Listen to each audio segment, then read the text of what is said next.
And you want to get your get it up on a good workbench, and then you need a you don't really need a special tool. Anyway, I've got this brand new tool that I just bought off eBay. The price was right, about 10 bucks. We'll give this a try and see how it works.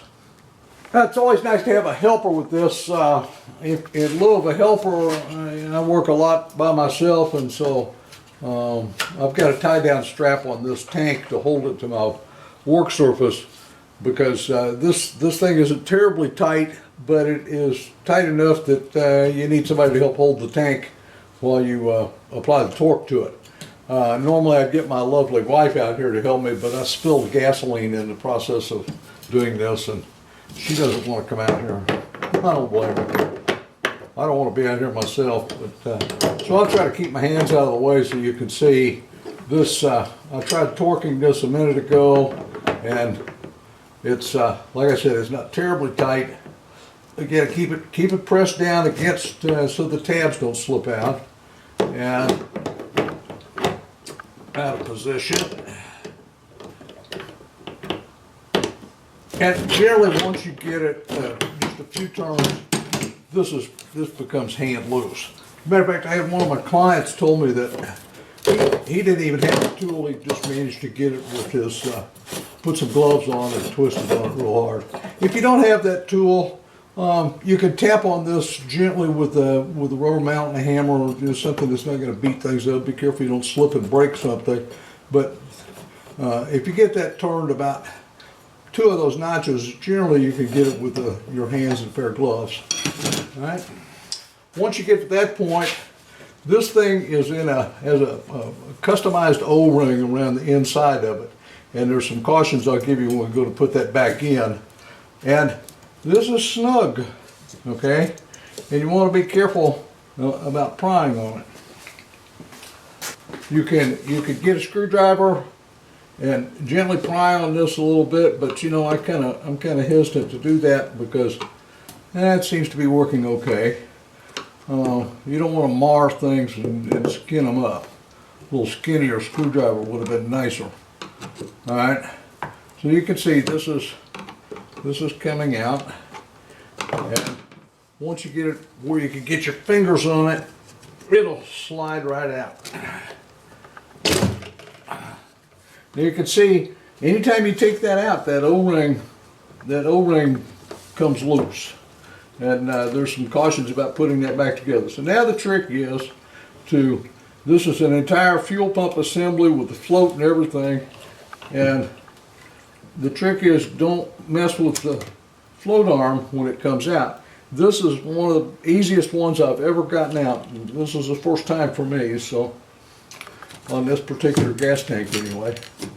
Anyway, that gets us to this point. Now what we're going to have to do is evacuate. There's looks like about a quart of gasoline still in there, and I'm going to get that vacuumed out, dried out. We'll find a place to put that bulkhead fitting. The trick to installing a bulkhead fitting is there's an O-ring that goes on this in this bulkhead fitting. We want to have a nice flat spot. The flat spot needs to be flat on the inside and on the outside because of the nut and washer that no matter which way you put the O-ring. It has to clear. Be sure to check that it clears the fairing and frame, and you'll be able to run a fitting out of this and be able to attach a hose to it and be able to route it. So I've, with the help of another client, has already done this, and he found this location. I just went over and verified it. And what I found out was that this angle is, the angle here and the angle here is pretty close to the hex on this thing. So I set this up as far out and as far aft as I could and maintain a flat spot. It's ready whenever you. And I drew a circle in here, and that's where this is at right here. Then it takes. All right, to drill this hole in the gas tank, you use a 3/4 inch spade drill. If you don't have one, they're not that expensive. Buy cheap ones. So find your center point and Go for the gusto.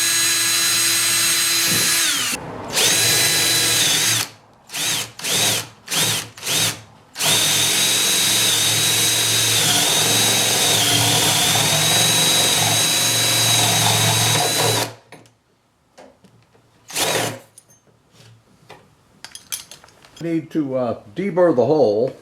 There's a burr on the inside that's left over, and we're gonna deburr that. We're going to clean all the trash out of the inside of the tank. The best way to deburr this hole is to use a good sharp X-Acto knife. I happen to have a nice curved blade that'll allow me to reach on the inside. Whatever works for you. You can use a file, but a file is pretty difficult to file ABS. It just gums up the plastic. So very carefully trim off this excess. I've cleaned all of the trash out of the inside of the tank. You can see there was several pieces. I don't know that I have the exact ones, but there's certainly going to be this core from what we drilled through. Now, then we're ready to install the bulkhead fitting. I have the bulkhead fitting with put an O-ring on it that goes down into this groove, and then there is a lock washer and a lock nut that hold it all together. Now, this is the first BMW tank I've seen in a while that did not have a lining in it. It's a single ABS shell. Some of them that I've taken that I've drilled into have a clear, kind of an opaque plastic lining on the inside, and there's a potential that lining could delaminate and separate from the outer housing, and in that case you'd want to put the O-ring on the inside and put the nut on the outside. With a metal tank or one that is a single layer tank like this, I can see that I've got a good flat surface here, so I want to put the O-ring on the outside. And I can see that I've got a nice flat surface for that O-ring to mate up to. All right. One of the things that you'll need is, depending upon the gas tank that you're working on, I had to go out and get a little stubby ratchet to work the thing. And of course, we have to be able, wherever you put that, you had to be able to reach up inside and get the washer and the nut on it. Now I'm going to snug that up. How tight do you tighten it? Yeah, that's a good question. I don't know that there's a clear answer to that, but I'm going to snug it up. Not a whole lot just yet, because the next thing that we want to do is put the fitting in here that we're going to use.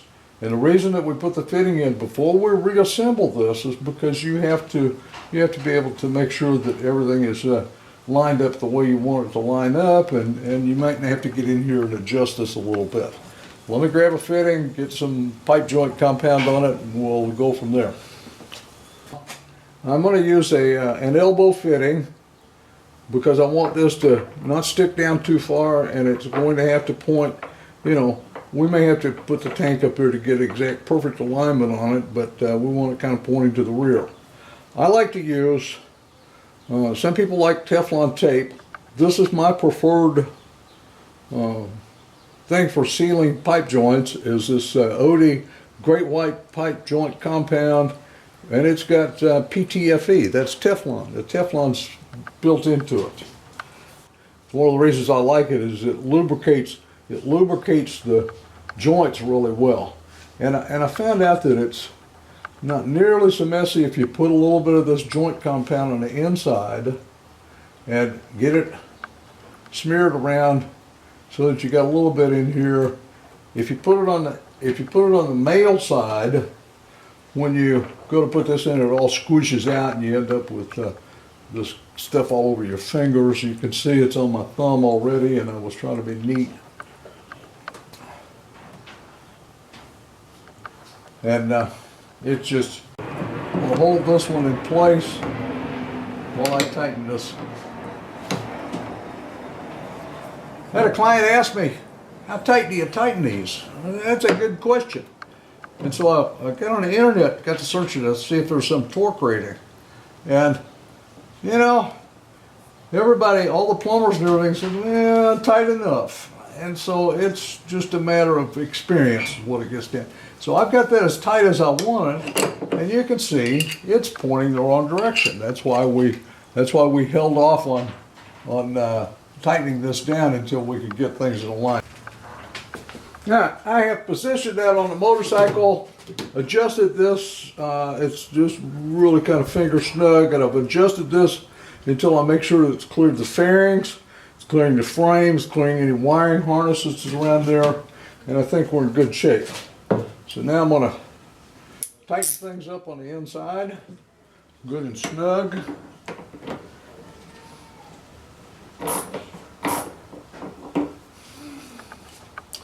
I'm in the habit of putting the fitting in after the bulkhead fitting because if you happen to put the O-ring on the inside,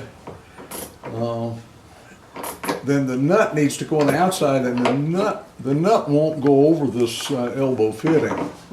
So that's one of the reasons that I just have gotten into the habit of putting the fittings in after the fact.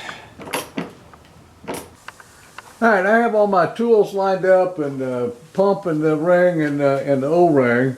And I'd like to point out on this O-ring, there's a skinny side and a fat side. And the fat side goes on the outside facing towards you. And you've got to put this in first,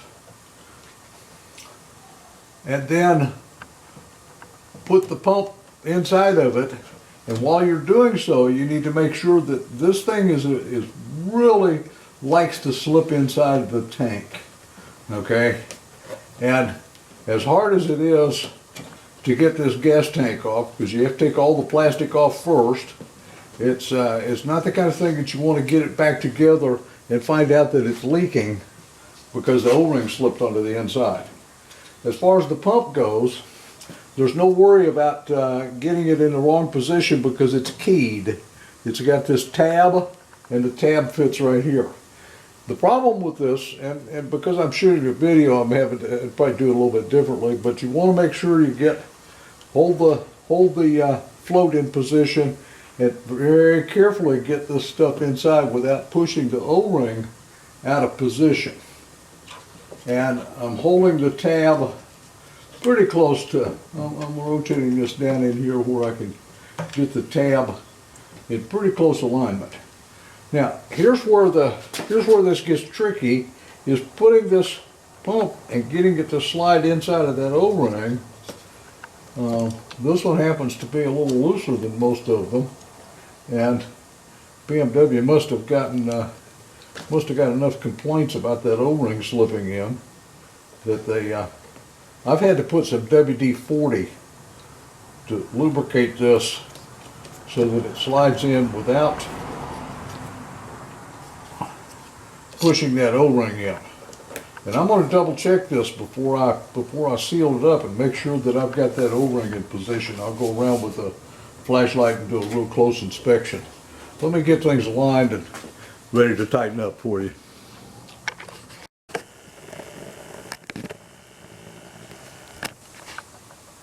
All right, I've positioned this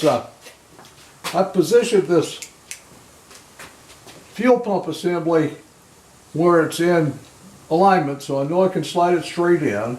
And I've left it out about 1/4 inch, and I'm going around and making sure that my O-ring is in place and not tucked down in one corner on one edge or anything. I want to make sure that that O-ring is in good condition before I put this back together, because I don't want to have to take all that plastic off again when the gasoline goes pouring out on the ground. It looks good. We're going to push this down into position, and we'll reinstall this ring. Now this ring is threaded, very coarse thread, and it doesn't have to get, you'll notice when you tighten it up that you'll start hearing some clicks. There's one click. So it's got kind of a serration on it. Now I get my tool out here.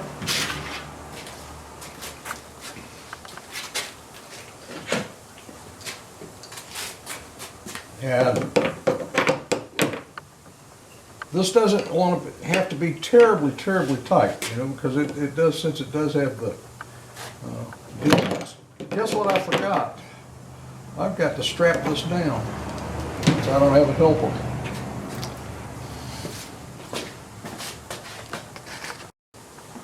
Now that I've got it strapped down, I can probably get this packed up without any trouble.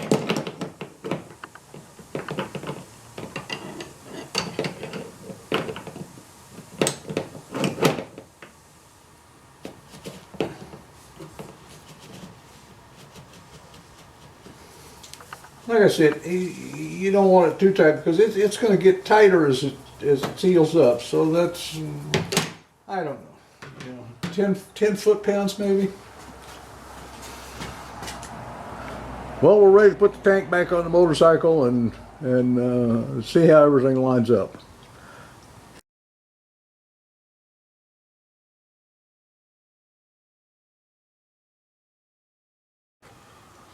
Here you can see the bulkhead fitting. It's a snug fit between the fairing panel and the frame of the motorcycle. Like I said, it's a snug fit, but it's cleaned. See the fuel line coming back alongside the side panel fairing along the frame, and it runs right back here. It's a short extension. Got the quick connect put on it. And the reason it's short is that this is going to be a pillion mount tank.